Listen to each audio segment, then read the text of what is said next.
Welcome to On the Level, broadcasting from the Blue Ocean Network studios here in Beijing. My name is Fergus Thompson. Now, every spring, the annual China Outbound Travel and Tourism Market takes place in one of Beijing's biggest conference venues. That's the National Agricultural Exhibition Centre on the east of Beijing. COTTM, as it's known, is a trade fair for the businesses that are involved in bringing Chinese tourists to destinations right around the world. And last year, or in 2013, the number of those tourists who made that journey outside the country was actually almost 100 million. Now, that statistic means that China currently is the biggest source of outbound tourists in the world. But what sort of effect will these tens of millions, possibly even hundreds of millions of Chinese tourists and their wallets have on the industry worldwide? Can destinations around the world cope with the sort of numbers involved? Well, to answer these and hopefully some other questions as well, I'm joined in studio today by Dr. Wolfgang Arlt. Dr. Arlt is the director and founder of the China Outbound Travel Research Institute. He's also a professor of tourism at the West Coast University of Applied Sciences based in Germany, and he's been traveling to China for almost 3 decades, generally involved in the tourist business. Dr. Arlt, welcome to On the Level. Thank you for having me. Now, those are some impressive numbers, up to 100 million, 97 million Chinese tourists going outside the country or traveling outside the country. Where do those figures come from? Are they all tourists, for example, or are this just people traveling across the borders? Well, this number is, of course, huge. This is the #1 source market in the world with these numbers. But it includes, first of all, travelers to Hong Kong, Macau, Taiwan, to Greater China. And it also includes, of course, not only leisure tourists, there are also business travelers, people going to visit friends and relatives. So there are a number of reasons. But it is 97 million border crossings, right, which is almost 10% of the global tourism market. There's about 1 billion border crossings. Now, I should just point out that figure of almost 100 million is a tenfold increase on what the figures were around 2002, 2003. So this is a rapidly growing market, an explosion, in fact. Yes. Well, in China, most of the developments go very fast, and this is no exception. Mm-hmm. And certainly, so I've remembered that I've been working in Chinese tourism for many years, and it's 15 years ago, 1997, I did my first press release at a tourism fair in Berlin saying, watch out, the Chinese are coming. And they have come. But at that time, everyone would say, well, you're hopping mad. That will never happen. Right. The Chinese people are poor, and we go to China, yeah, okay, but they will come to us. How could that happen? And so within 15 years, from zero, they have come to be the dominating the world market. Well, you mentioned China is a poor country. It's certainly getting a lot richer, but it is still, in certain terms, a developing country. Now, we've all heard of the American tourist dollar, and then we have the Japanese and the 80s spending their yen everywhere. Yeah. What sort of spending power do these Chinese tourists have? Well, this is exactly why everybody in the world now is so interested to chase the Chinese tourists and invite them to come to their destinations and to use their services. Because it's not only a huge number of travelers, it's also that the money they spend per day per person is much higher than the average of other people. So, but of course, it is obvious that when we talk about the Chinese tourist travelers, we talk about the top 5 or 10% of the society. So these are, maybe we could say, the elite of China, the people who are spending this sort of money. Could you give me some sort of an idea of, if such a thing exists, the profile of the typical Chinese tourist that is traveling to Europe and to the United States and to Australia? So I think by now, actually there are two typical. One is the package tourists. This is normally the people who go first time, which by now are not coming from Beijing, Shanghai, Guangzhou. They're coming from smaller cities, Wuhan, Chengdu, and so on. So there's been already a trickle down to a certain extent. So there's already, you can see the first-tier city people, they already have been to Paris. They have already been on the Eiffel Tower years ago. And these tourists now go to more exotic locations. They go to places like Mauritius or smaller European countries. And also they slow down. They stay maybe in 1 or 2 countries only, whereas the first-time travelers still are doing this rather frenzy trips where they want to see as much as possible in as short as possible a time. So this famous groups falling out of the bus, taking a few photos and back and up to the next town. But so you have both. So therefore, for the market, there's a big difference between this first-time visitors who are very price sensitive and want to mostly they want to say afterwards, I've been there look, that's a photo of me in front of the Eiffel Tower. And they don't care so much about quality, and they don't want so much immersion into the local culture, what they are visiting. But you have more and more people who are better educated. So many Chinese are students outside of China, and they come back to China and then they travel. Of course, they know foreign culture much better. They know English. And so these are the tourists who go to more exotic locations from a Chinese point of view. So you're saying it's a market that's evolving not only in numbers but also in the type of tourism that people are looking for. What are the destinations that these tourists are going to? You've mentioned that it is changing, but what are the most popular destinations at the moment? Well, the most popular destinations in terms of number of travelers are, of course, the surrounding countries and regions. So Hong Kong, Macau, Taiwan are the top. But then we had a surge of Chinese tourists going to South Korea, to Thailand, to Malaysia, to Vietnam, so to the neighboring countries, which are easier to get to and cheaper to go. I think for first-tier citizens, like here in Beijing, to go to Seoul is almost a normal trip. Like it's not much different from going to Shanghai. So you can easily get a permanent visa, and in some places it's even visa free to go there. So and it's not more expensive, and it doesn't take longer. So probably to go from Beijing to Hainan and stay 3 or 4 days in Hainan is more expensive than going to Seoul, and takes longer. In Europe, in the starting in the 1950s and 1960s, people from our countries, from the United Kingdom, from Germany, from Scandinavia, began traveling in big numbers in these package tours to southern Europe. This is a revolution in travel, a revolution for both sides, both the recipients and the people sending them. Can this be compared to that in some way? And can the Chinese travel industry learn from the experiences of Europe back then in the 80s and the 70s? Yes, certainly. The point is, as many things in China, it's happening much faster here. So the learning curve is much steeper. So development which took 10 years in Europe are taking 2 years in China, and tourism is no exception to that. So, but certainly you see that the tourism industry in China is learning fast, and we can say, well, nowadays, of course, you have internet, you have social media, so the tourists are learning even faster than the tourism industry because there are so many informations available, and the Chinese are very good at asking everybody who has been there and getting information from all over the place. So the level of information Chinese tourists have about the place they can visit and they want to visit is really amazing. Now, you did mention the two types, sort of the people who are looking for more exotic holidays, more individual holidays, and then the sort of the package tour, which is how the tourist industry did start in Europe as well. Are those still the majority of the tours that are going to Europe at the moment, or is it split up 50-50? What way does it go? Well, in terms of number of people, it might still be 70% package, 30% individual travelers. In terms of spending, well, we talk about industry, which is supposed to earn money. In spending, it might well be already 50-50 because the package tourists spend on average much less. And also they spend on the famous places, the famous attractions in the famous places, or in shopping. Of course, when we talk about tourism, we talk about shopping. But they're spending their money in places which are already getting money from other tourists. Yes, and where there is a capacity is already used to 100% almost. So on the one hand, the individual tourists are spending more money per person, and also they are spending it on a more diverse range of things. So you can influence them and you can bring them to your place. Whereas before, let's say in France, it was Paris and Nice, full stop. In Italy, it was Venice, Milano, Firenze, Roma. And outside these 4 cities, almost no Chinese tourists were there. Do those tourists get much of a cultural exchange, or do they tend to stay by themselves? Because I think Evan Osnos in the New Yorker recently, or a couple of years ago, wrote a report. He actually joined a Chinese tour. Wrote about it quite humorously.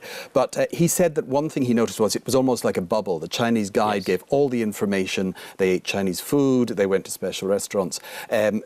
These tours still exist like this. Yes. But actually, I had several talks with this journalist before he wrote the article, so we partly gave him some information on that. Yeah, but of course, no. This is very much a bubble. This is very much about mostly not so much interested in what is there, but rather be able to tell afterwards I've been there. But the point is, from our research, we can clearly see now the bragging power which comes with a package tour is diminishing.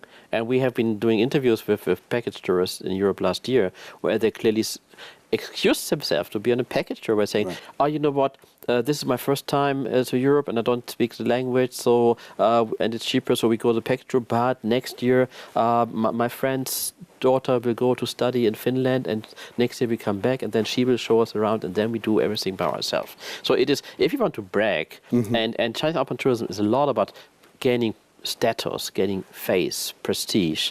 If you want to brag, you have to organize your trip yourself, or at least you go as a small group of friends or family or colleagues, you go to a tour operator and say, we want this, do this for us. So it is, you're no longer the hostage of the tour guide. What are the local destinations learning about Chinese tourists, and how much are the Chinese travelers learning about these local destinations at this level?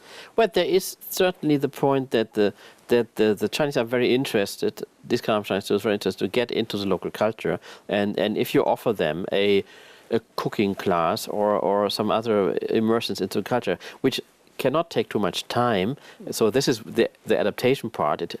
These kind of travelers have money, but they don't have time. Because one of the big differences, and what the tourism industry has to learn, is Chinese could not be rich until 20 years ago. So most of the Chinese affluent travelers are rather young, younger than in average than Europeans or Americans, and most of them are still working. So they have money, but they don't have time. So whatever they want to do it one after the other in quick succession, and they don't want to spend too much time on one thing. And the other thing is that you can see, of course, there are fashions, and social media are very important. So if a famous travel blogger or some kind of celebrity is doing something and reporting about something, then you can be sure lots of people interest in that destination shoots up. Yeah, so I can give you one example. There was a famous travel blogger who went to Cambridge and found there is the River Cam, and they have punts, little boats where you can push yourself forward. And he described this as very nice. And the company who was renting out the punts noticed that all of a sudden a lot of Chinese people came and wanted to do that. And so they came to us and we gave them some training and some information with our English partner. And this is something, once you're successful to get this done, somebody important is saying this is a nice thing to do, then a lot of people want to do this, but of course there are also, so Cambridge is also the point where many Chinese parents are going to check out the possibilities for study. So because it's not all about leisure, it's also a lot about, for instance, about education. Now you mentioned time there, and holidays systems in Chinese companies are very different. Are destinations around the world getting used to these new peak periods of what we call the golden weeks here, which are sort of long week holidays? Is that when people travel, or do they tend to take? Yeah, but again, it depends on what you're talking about. So when you talk about the region, so within 2 or 3 hours flight time from China, of course, New Year and Golden Week are the big times. So for a place like Bangkok or something like that. But if you talk about Europe or Africa or North America, it's too far away. So it is also, a lot of tourists are coming for the other times of the year because a lot of them will be self-employed, so they have to choose when their business time allows them to go away. So, but it is certainly the tourism industry. You can say there have been some pioneers. Australia was very early seeing the potential. There have been some destinations who have been going full force into this, like the Maldives. Now 30% of all the Chinese tourists to the Maldives are of all the tourists going to the Maldives are Chinese, whereas 7 years ago there was always nobody. But a lot of tourism companies only woke up to the Chinese market really about 2 years ago, when China became the #1 tourism source market in the world, officially declared by UNWTO. You're involved in training destinations and operators on how to deal with Chinese tourists. What do they need to learn? How do they need to adapt to deal with whether it's the lower end or the higher end Chinese tourists? What practical steps do they have to take? Well, I think one of the things we try to point out is, for instance, that especially if it's long distance travel, these are not holiday makers. They are not coming for recreation. If you just want to have recreation, you can stay in China. You have wonderful things. You can do everything here. You can go skiing in Heilongjiang. You have your own Hawaii in Hainan. So, or you can go at least to the surrounding areas where people speak Chinese and you get decent Chinese food. So it's not recreation. What is it that they're looking for? Prestige, learning. So what we're saying, it is an investment personally to show your friends, your business partners, hey, I'm the big guy, I can afford that. So it's a part of the consumption pattern. You have to have a nice house, a nice car, a nice watch, a child in a foreign university, and you have to have travel experience. You can see many people are saying, I have to travel, let's say, to Sydney, because all my friends in my golf club have been to Sydney, and when they talk about Sydney, I have to sit in the corner. I'm the stupid one because I've never been there. So I have to go there just to be able to talk with my friends. Even so, maybe I'm not really interested in Sydney in particular. So this is something where you can clearly see that it's a part of consumption pattern, and it's a lot about investing your time and your money in showing that you are part of it. And that depends on which level. I mean, so as we said, for some people it might be enough to go on a package tour to Paris. For other people it must now be the South Pole. Last year there were almost 3,000 Chinese people who went to the South Pole, which is quite... South Pole? Yes, which is quite expensive. And even more to the North Pole on special reinforced ships which can go through the ice. So so it depends on which level in society you are. If you're on a certain level, it has to be the South Pole, no less. So they're providing Chinese food at the South Pole? Yes, of course. It's well, this is actually something that people who travel abroad, initially in Europe as well at the beginning, used to look for their own food and some sort of comfort zone around them. Are hotels and destinations supplying this for Chinese tourists? Because there are certain requirements amongst their staff. Yes, they do. And again, there are two points to that. One is, of course, you have travelers who are saying, I don't speak the language, I need Chinese language information, I want to have Chinese food all the time. But you have also travelers who can speak English, but still they will insist on that there's some information in Chinese. So to show respect to China, which is, after all, the most populous country in the world, and now even the most important tourism source market. So you have Chinese travelers, they will eat for breakfast fried egg and beans, but they will be happy to see some congee and some dim sum on the breakfast buffet. Because with this, you are saying, yeah, China is an important part of the world, and the Chinese culture is on the same level with the other cultures. In the past, visas were a problem for Chinese tourists going abroad, because you did have, probably at the beginning of this revolution, you had Chinese tourists who were going on tours, and the tours were coming back missing 4 or 5 people from some country. Has this become a lot easier for tourists? In what way has the whole visa situation changed? This is happening now. This is a recent development that you can see. This is like a domino effect. You have destinations which have started to make visa requirements much easier. Either you get a visa on arrival, or there's no visa requirement anymore. So if you take the islands Maldives, Seychelles, Mauritius, Jamaica, just at CUTTM, the fair, which is the reason I'm here this time in Beijing, at the fair, the tourism minister of Jamaica announced officially that Jamaica has now a visa waiver policy, so you can go to Jamaica without any visa requirements. And Thailand will introduce this later this year. So this is now, and you can go to Jeju Island in South Korea without a visa. So this is happening now. Schengen visa for Western Europe, the European Commission has just announced that there will be... So the barriers are coming down. Yes, even the UK, which always has been a hard nut case, has now said, yeah, we will make it easier, and you can now have the Schengen visa and the UK visa application at the same time, whereas before you had to do one after the other. October of last year, a tourism law came into effect in China. It wasn't really sort of legislating tourism. It was more legislating the operators, wasn't it?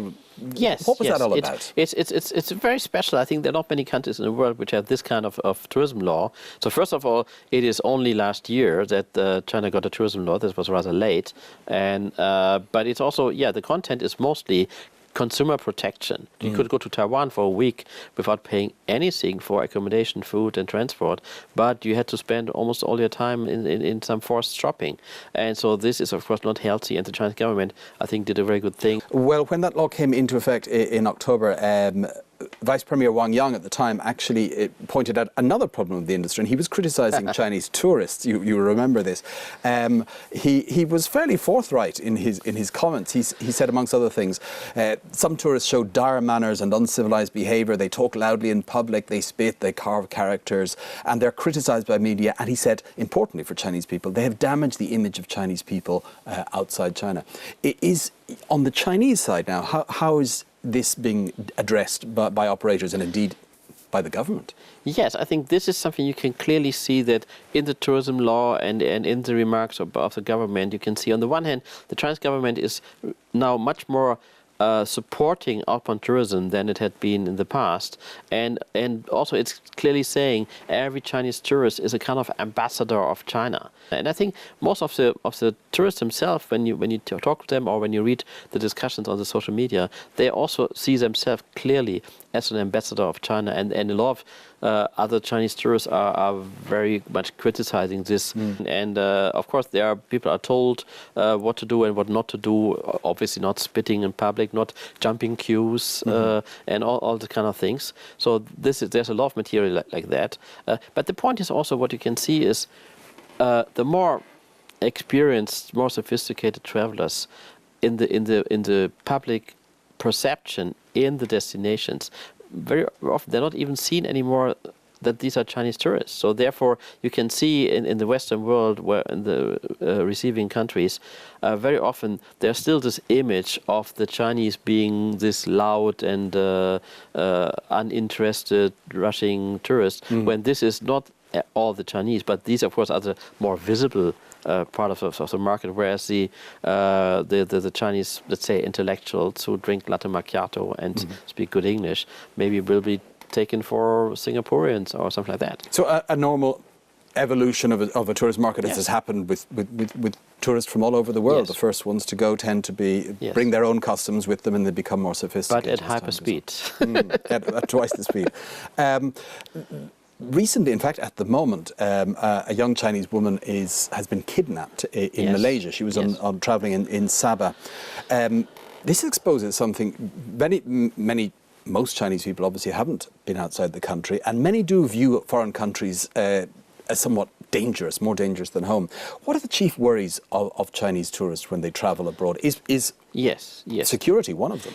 It's the number one. So whenever we do surveys and we ask what are the reasons to travel to a country or not, so the number one thing is security. So this is for every destination an important point to make sure to show, look, it is safe at our place, so you can come here. So at the CTTM, at the fair, I was talking to some colleagues from Iran, from Persia, and they were saying one of the positive arguments for Chinese tourists to go to Persia is that Iran is a place where the government is rather strongly controlling the society, which translates into less crime. So, and from a Chinese point of view, there's no discussion about does it also translate into less democracy. The point is that for a tourist, the number one thing is, well, that means you can feel safe there.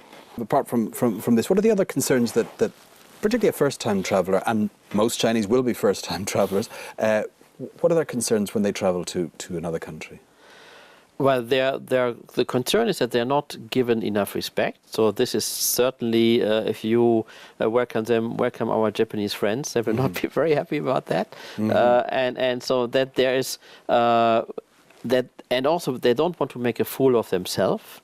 So we do at the moment some research, for instance, about skiing, Chinese people going skiing, and you can see that most of Chinese people learn skiing first inside China because they don't want to be seen as a beginner when they go on the slopes in Canada or in St. Moritz. So this is I think the concern also that they again being the ambassador of their country, that they don't want to be laughed at. At the moment in China, there's a crackdown, a government crackdown. It's been going on for more than a year now on basic official waste and an emphasis on frugality amongst officials, people who work for the government.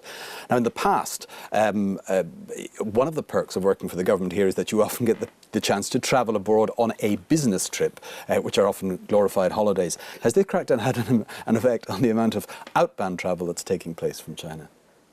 It has a certain level of effect, but not a lot, because I think in the past, and in the 1990s, I was an inbound tour operator myself in Europe before I became a tourism professor and before I started the institute.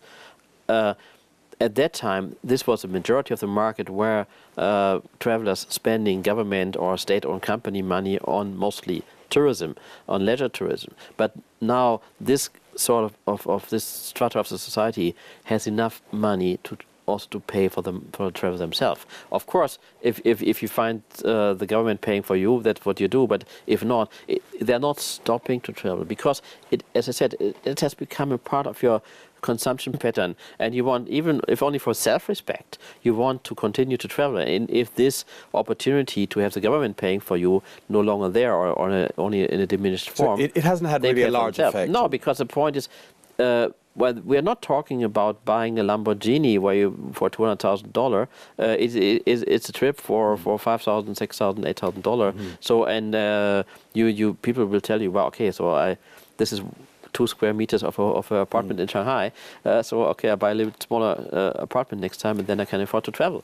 One of the buzz phrases, not recent, but for quite some time in tourism, has been sustainable tourism.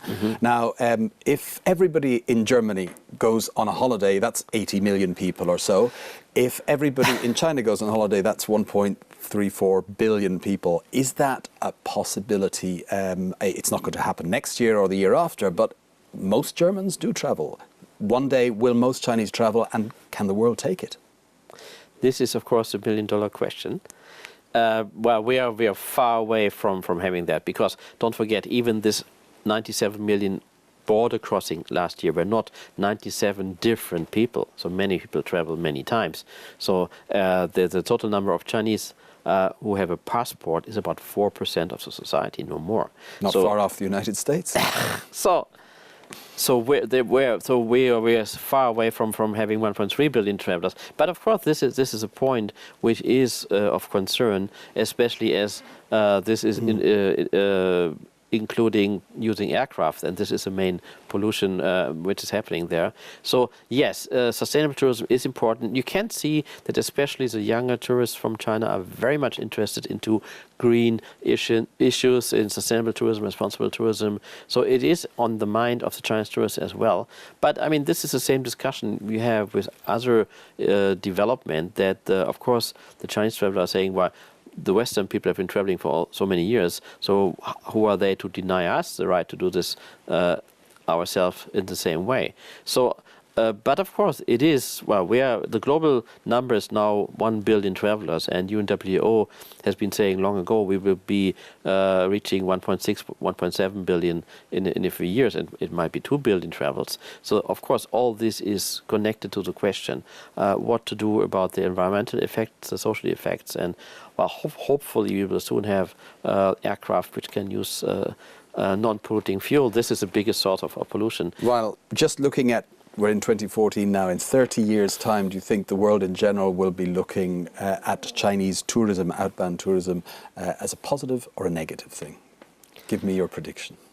In 30 years' time, if you look back how China looked like 30 years ago, I was here 30 years ago. If you would have asked me how will China look in 30 years, I would have given you a completely wrong answer, like everybody. Nobody was expecting what was happening in the last 30 years.